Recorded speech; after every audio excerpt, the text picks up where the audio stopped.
మాటలు చెప్పాలంటే దేవుని ప్రేమ కలిగి ప్రతి ఒక్కరిని ప్రేమించేవారు ధన్యులు, వారి భూలోకమును స్వతంత్రించుకుందరు.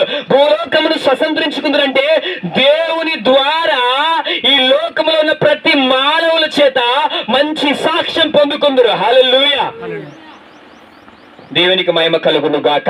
యేసుక్రీస్తు ప్రభుల వారు ఆ జనాంగానికి బోధిస్తున్నాడు, సువార్త ప్రకటిస్తూ వెళుతున్న ప్రాంతంలో, హల్లెలూయా, ప్రాంతంలో సువార్త ప్రకటిస్తున్నప్పుడు అక్కడ బహుజన సమూహానికి యేసుక్రీస్తు ప్రభుల వారు మాట్లాడుతున్నారు. మీరు సాత్వికులుగా ఉండాలంటున్నాడు. హల్లెలూయా, మీరు మంచి మనసులుగా ఉండాలంటున్నాడు. హల్లెలూయా, మీరు కనికరం కలిగే వారు ఉండాలంటారు. హల్లెలూయా.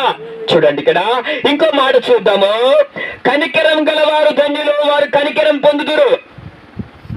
మనిషికి కనికరం గలవారు ధన్యులట. హల్లెలూయా.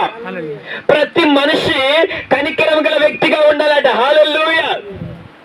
ప్రతి మనిషిలో రాగ ద్వేషాలు ఉండకూడదట. హల్లెలూయా.